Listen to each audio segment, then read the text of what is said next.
well-regulated militia being necessary to the security of a free state, the right of the people to keep and bear arms shall not be infringed. Welcome to another edition of Bearing Arms, Cam & Company. My name is Cam Edwards. Glad you're with us on the program today. We're going to be talking about anything but a free state. We're going to be talking about what's going on in Massachusetts. Jim Wallace of the Gun Owners Action League going to join us here in just a second. Talking about the case of Kyle Culotta, who is facing more than a decade behind bars for simple possession of a quote-unquote large-capacity magazine. And a couple of firearms, I guess, that Kyle had in his vehicle. As Jim says, this is a weird case. Kyle and his fiance had just moved to the state of Massachusetts, didn't have a permanent fixed address, trying to DoorDash to make a couple of bucks so that they could put a roof over their heads. And a traffic stop has turned into a nightmare that could keep Kyle Culotta, I guess, with a roof over his head for more than a decade. Unfortunately, that roof will be in a state prison. Meanwhile, his fiance, not facing criminal charges, but doing everything she can to get her fiance out of jail, which is where the Gun Owners Action League comes in. So take a look and listen to our conversation with Jim Wallace. Jim, it is good to see you, my friend. Thanks so much for coming on the program today. Yeah, once again, I wish it was under better circumstances because, oh, my Lord, you'd think they'd take the summer off from destroying civil rights. But apparently they just get heated up on it. So Here you go. Yeah, this is amazing. I mean, you reached out to me last week to let me know about this case. I wrote about it at Bearing Arms, but I wanted to have you on the program to talk about this as well. Kyle Culotta, Air Force veteran, as you guys at Goal Right, no criminal record. He is being unconstitutionally detained without bail because he has been deemed dangerous, right? Merely for exercising his Second Amendment rights in Massachusetts. So can you give us a little bit of background for folks who are just hearing about this for the first time? Yeah, so here's a situation where, you have a couple, they're not kids. I think he's 51 years old. They're pretty poor and self-admittedly so. They were trying to move back to Massachusetts to be closer to family. They had been living in Arizona for some time. And he's actually holds a CDL license in Arizona, so he's not a criminal. Mm-hmm. But in moving back to Mass, they were pretty much living out of their car. So all their possessions were in their car. They were trying to do some DoorDash, which they had done before in Arizona, make some money, get back on their feet so they could get a place to stay and whatever. So in Gardner, Mass, of all places, up off of Route 2, they get pulled over for supposedly failing to yield. And in the process, of course, the police officer runs the registration. They find out that has expired. And, of course, they're going to tow the car. In the process, they find, in the police report, said 3 handguns and 5 rifles. Now, when you talk to his fiance, which we have many times, apparently out of the 5 rifles, 2 were pellet guns, and 1 was a rusty bolt-action .22 from his grandpa. But what got him hung up the most was he had a loaded so-called large capacity, handgun in the vehicle with him. Well, why not? So the next thing you know, he's being arrested. And they conducted a dangerousness hearing. Now, under the dangerousness statute in Massachusetts, which we have fought for decades, mere possession without a license of a firearm, with no underlying circumstances, no criminal record, no violent actions, is enough to declare you to be a dangerous person. And you can be held without bail for 120 days in the state of Massachusetts. And that's where this guy is. Now, how many times, remember the deal of the day you used to do all the time? Mm-hmm. All of those criminals that are released constantly. Here's an Air Force vet just trying to make his way through life and is being detained without bail for simply exercising a civil right. It's just an abomination to what we stand for as a country. Absolutely. And listen, a lot of this has to do with the abomination that are Massachusetts gun laws, right? Yeah. But, as I wrote about this at Bearing Arms, there is such a thing as officer discretion. The officer on the scene, and the district attorney for that matter too, could have looked at the totality of the circumstances here and said, all right, listen, we understand you guys just moved back to the state. We understand that you may not be aware of the gun laws here. Here are the gun laws. Give them a warning, give them a chance to make things right. Instead, as you say, they're treating him like he's a dangerous criminal for possessing something that is perfectly legal to possess in the vast majority of states, right? And we've talked about this before, Jim. You know, the Massachusetts Supreme Judicial Court ruled not long ago. Was it the state court, or was it the First Circuit Court of Appeals who said that non-residents have to acquire a non-resident permit in order to even, carry a firearm in your vehicle, right? Unless it's cased, unloaded, locked up in the trunk, because that is considered basically carrying without a license. Yeah, that was the Massachusetts Supreme Judicial Court. Okay. And there were two cases, Donnell and Marquis, that we talked about. And Donnell happened, the arrest happened prior to Chapter 135, and Marquis happened after. The SJC literally wrote both decisions at the same time because they referred to one another. And they said, the language, before Chapter 135 was unconstitutional. But no, now it's good. It's constitutional, purely constitutional. And it was funny because they talked a lot about suitability in their decision.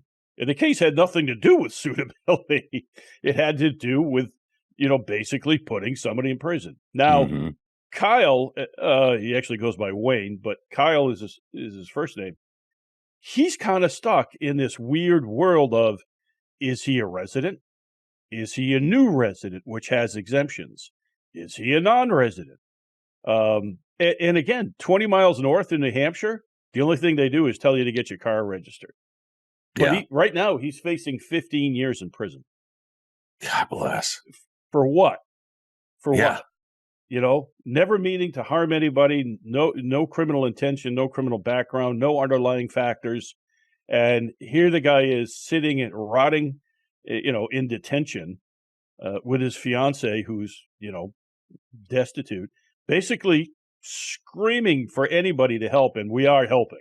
We actually have, unfortunately, he had a public defender, and she did not even mention the Second Amendment or Bruin in the dangerousness hearings or even in the arrest, So we have one of our best criminal defense and Second Amendment expert attorneys on it now. The problem is I don't know if we're going to be able to get him out. Now, see, the other problem is because the state is so gun bad,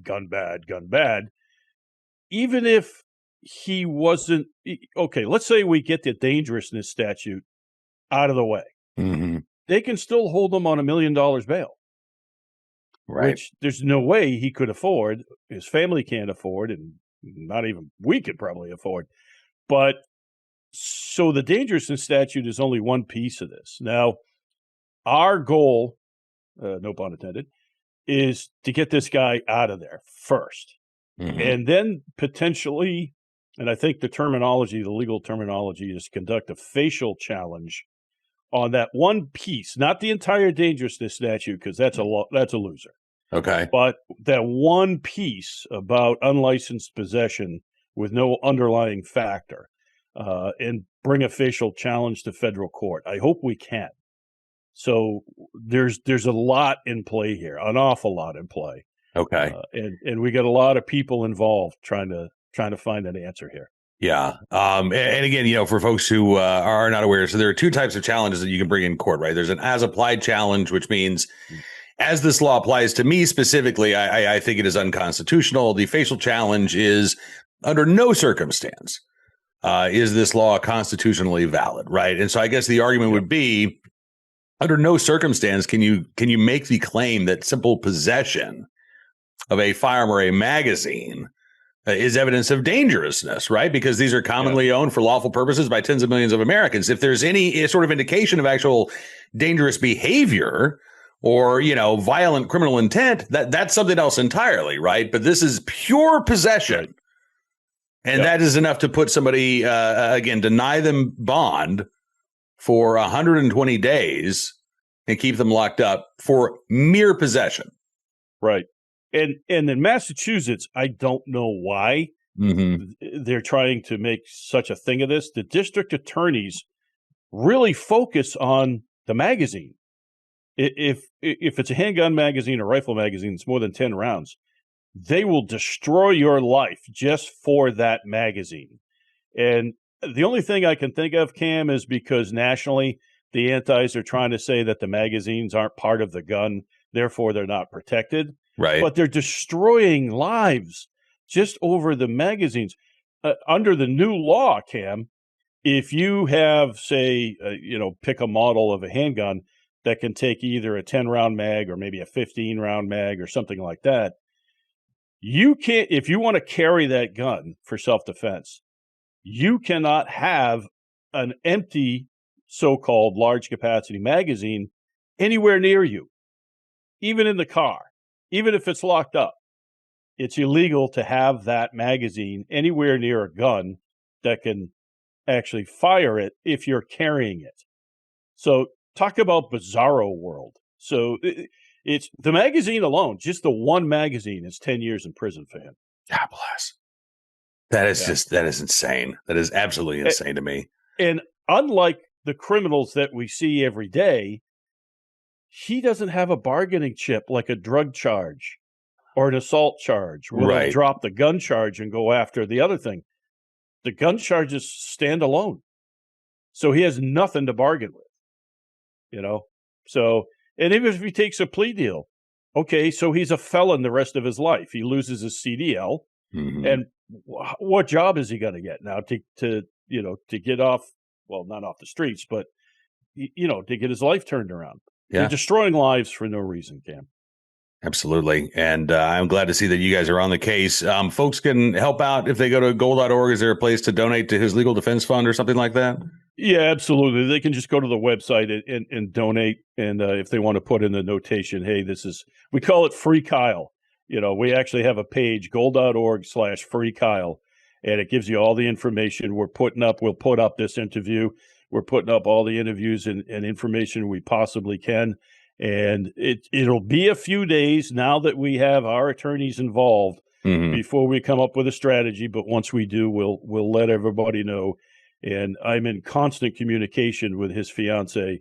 As you can imagine, she's going out of her skin trying to figure out why he's there. So, and the jail he's in, Worcester County Jail, I know the sheriff, he's a nice guy, but the facility itself was supposed to be the temporary jail until the new one was built 30 years ago, and the new one was never built. So this was a temporary facility 30 years ago. It's not jails aren't nice places anyway, but this one's really not a nice place. So, anyway, so that's where we are. I hope everybody, Cam, this is one that should go national. We fight about tax stamps, we fight about all kinds of other stuff, and it's all important. But boy, if we can't get behind this guy nationally, I don't know what we can get behind. So we need everybody's help on this one. Well, that's one of the reasons why we wanted to have you on the show, and we will have you back anytime, Jim. You got an open microphone to talk about this or any other issue in Massachusetts, quite frankly. But we definitely want to stay on top of what's going on with the Kyle's case. And again, just go to goal.org. You can donate. Just make that notation. This is for, Free Kyle. And Jim, I appreciate you bringing this here to our attention. I really appreciate gun owners actually getting involved here. Because you guys, again, that's a choice that you all made, right? You didn't have to. You could have told Kyle, hey, listen, sorry, we're fighting the good fight on 135. We've got, our resources stretched thin. But you saw this injustice. You guys are stepping up to help out a veteran again who is simply exercising his Second Amendment rights and is now facing 15 years in prison for doing so. So thank you, Jim, for everything that you and Goal are doing here. And this is rare, Cam, because we rarely take an individual case. We look for cases that help everybody. But I told the board and the staff, this one's different. We're taking this. We're going to do everything we can to get this guy out of jail and get his record clean, because this is an abomination, period. Absolutely. Jim Wallace from the Gun Owners Action League joining us here on Bearing Arms, Cam & Company. My thanks to Jim for joining us on the program, and I am looking forward to, I can't really say I'm looking forward to talking about this some more because it's depressing and it makes me angry, but But we will be continuing to cover Kyle Culato's case, and hopefully we'll have some good news to report here in the not-too-distant future. Right now, let's turn our attention to today's Armed Citizen story, our good deed of the day, and our recidivist report. We will start there with a case out of Chicago, the Chicago Sun-Times, with the headline, 17-year-old charged with murder was on probation at the time of the West Lawn shooting in question. According to the paper, a 17-year-old, not identified because he is underage, charged with first-degree murder, attempted first-degree murder, and aggravated discharge of a firearm, accused of fatally shooting 18-year-old Derek Johnson and wounding a 15-year-old on July 23rd in Chicago. That day, Johnson, the 15-year-old, and another person who were friends were hanging out at the 17-year-old's home. Prosecutors say a fifth person was present at his home. The 17-year-old had two guns, a .22 caliber handgun, and a 9mm pistol as well. At one point, the 17-year-old and two other people left the home, leaving Derek Johnson and the 15-year-old alone with the guns. And I guess Johnson and the 15-year-old left the home with those pistols. When the group returned to the home, the 17-year-old called Johnson and the 15-year-old and said, "Bring me my guns back." When they arrived, a sixth person had shown up on the scene as well. As the group left the home and were walking down the street, prosecutors say the 17-year-old pulled out one of the guns, shot Johnson in the back of the head, and then turned and shot the 15-year-old, who fell to the ground and pretended to be dead. When the rest of the group fled, the 15-year-old ran to a nearby home to ask for help, called 911. The teen and another person in the group returned to the scene of the shooting, where they gave police a description of the attacker. Officers were canvassing the area when they spotted one of the suspects getting into an Uber less than a block away from the 17-year-old's home. They stopped the Uber. They found all three of the suspects inside, along with both of the firearms. Prosecutors at a detention hearing last Friday did not give a motive for the attack. The 17-year-old was ordered to be held without bond.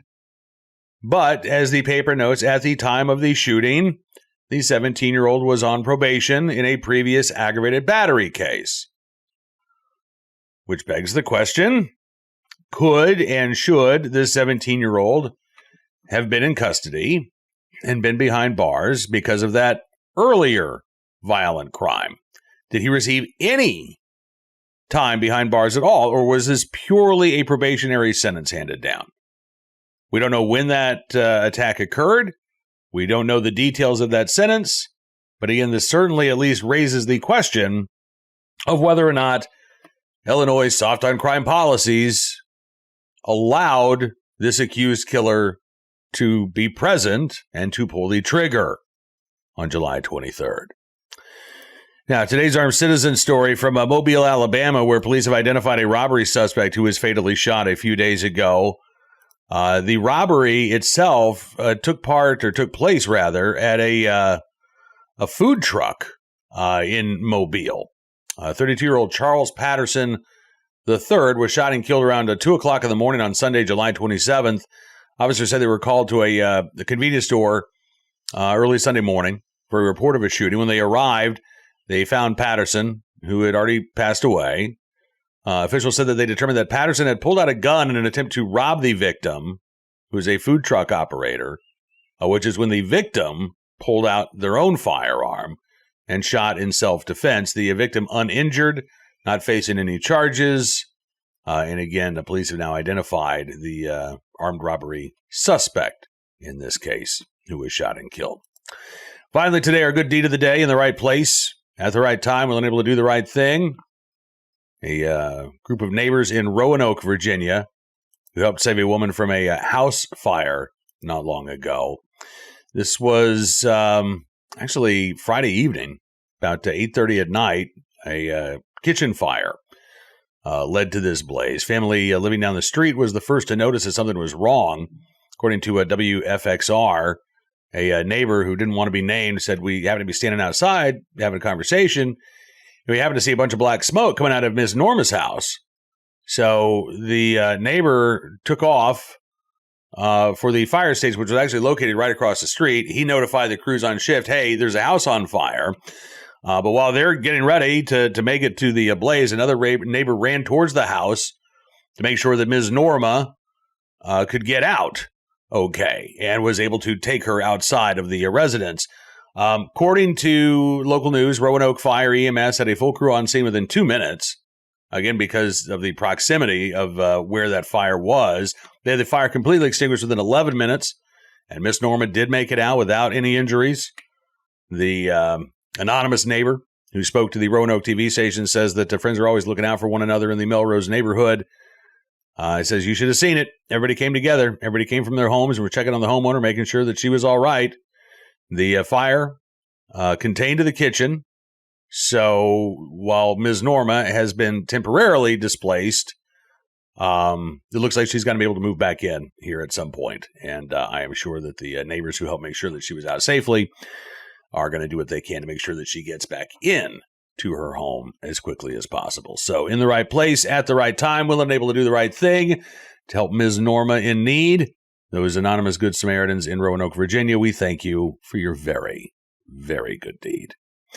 All right, that is going to do it for this edition of Bearing Arms Cam & Company. I want to thank you again for being a part of the program today. Be sure to check out BearingArms.com for all the latest Second Amendment news and information, including the attempts to use this shooting in Manhattan yesterday to push for bans on AR-15s, push for more red flag laws, push for all kinds of things. The gun control activists are already at it, and we've got you covered there. We've got more for you as well, though, at the website, so be sure to check it all out. We'll see you back here tomorrow. Until then, be well, be safe, and be free.